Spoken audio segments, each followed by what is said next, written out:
Hey guys, LaCour here, Massage Bodywork and Natural Fitness. Today we have a video for you. This is a repeat of a video I did a while back on releasing the Psoas. I wanted to focus in a little bit more on the specific issues with the Psoas and its relation to low back pain. This is a foam roller ball and trigger point ball, that sort of thing.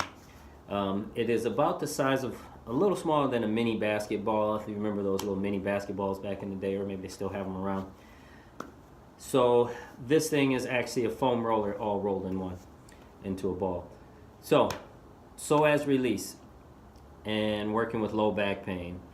So I threw my back out, oh gosh, it's been maybe 8 years now. When I was 35, 36, somewhere around in there. So actually maybe 10 years now. So I ended up using a kettlebell in the last video to work with the Psoas. I showed with a yoga block against the wall. And then I ran into these balls here at the running store. And I said, hey, this would be a great one to get in and release the Psoas. So I'm going to show you two different ways, face up and then face down, on how to release the Psoas. Okay, for low back pain and that sort of thing.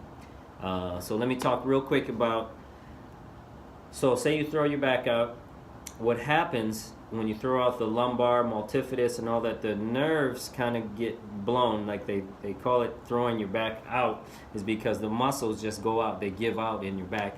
And then what happens is the psoas, the muscles attached to the front, they are attached to the anterior lumbar spine, anterior transverse lumbar parts of your spine.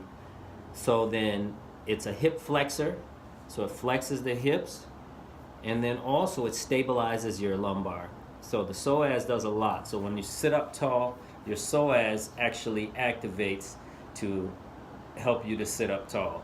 So what happens when you throw your back out is the psoas takes over, and then you get stuck in this position where you can't quite stand up straight. That's because there's a little tug of war going on, and the low back is just done. It's blown out. And then the psoas says, hey, well, I can support, I do it all the time, I'll support. So you have to work with releasing the psoas along with other things and working with the trigger points and along your back as your pain level decreases. So first I'll show you face up, releasing the psoas, okay? And just to the lateral side, find where your navel is. And we're going to affect psoas minor and through into major. So psoas minor just lays right on top of psoas major.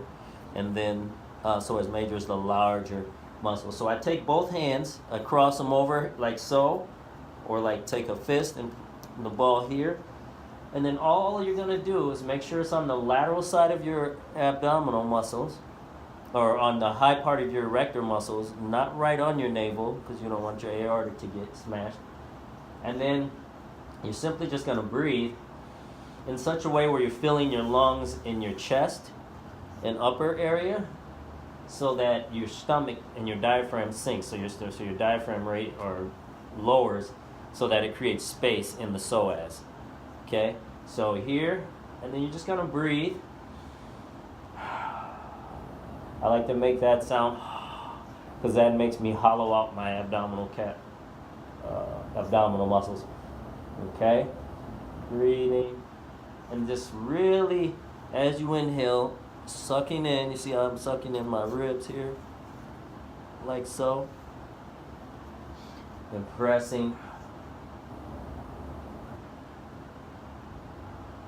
And sometimes if the psoas is that bad, the second one is not even necessary to do. So we're here, and it's really easy to find. Just you move a little bit lateral or transverse to the muscles, and you will start to feel it. Okay, sinking in. If that's not enough pressure for you, we're going to do the second ball there in that same spot on your lateral to your, just about maybe 2 inches to your navel. maybe 3 for some. Okay, Now I'm not on my hip bone, I'm just above it, okay? And right along, ooh, yeah, right there. So you just have to move a little bit side to side. Oh, right there. And the way that you know that you're on your psoas is a lot of times you'll feel a referral in the area where you might be having issues in your back. Like for me, I got a little bit of SI joint discomfort and right down in the sacrolumboral ligament area. So I feel that when I hit the trigger point, wow, it radiates all the way through my glute, my SI joint, and even a little bit up into the QL. So again, you just try to relax into it, and you can control the intensity by pushing your knees into the ground and then slowly letting your belly sink in to the ball. Woo! It's pretty intense. And I recommend not doing this on a full stomach because, yes, we are moving the intestines and this sort of thing a little bit. They're moving around for you. So, right there. Oh, yeah, that feels great. So what you're going to want to do is breathe through it until you go through levels of discomfort. The first level is like really intense and it's radiating out. If you need, back up a little bit and then let yourself lower back in. And then the second level, you'll start to notice it dissipating or it may get really focused in that referral area. And then the third is when you feel that referral go away. You may still feel the local discomfort, but the referral dissipates. That's when you know you're releasing the muscle or the psoas muscle. So give yourself time. So don't go on and give yourself a bunch of pain and jump right off right away and go, oh, that hurt, that's fine. You may end up in a little bit more discomfort than you started because it's starting the release. So give that a try. You can use a ball like this. You can use any type of ball that's a little larger. If you want to you can use a softball or anything like that. They are. A softball is actually harder on the outside, so you can take a towel and put it over it just to soften the initial attack. So you can do those sort of things. You can use, like I said, you can use a mini basketball. And depending on your size, you may be able to use a little bigger. But this one happens to work out and fits so perfect in my psoas area. So it's a great way to release the psoas. I do it, as necessary, as needed. You can do it for maintenance if you have an issue in the lower back that's more chronic. You can work with it there as well. Okay, so that's one level of releasing the psoas. Give that a try. Let me know what you guys think. Make sure you like and subscribe to the channel. I'll be doing more videos. The more feedback I get, I'll do more self-care and how to release different parts of the body. So hope you all are well. Many blessings. Lacour, Why Massage Bodywork and Natural Fitness. We'll see you next time.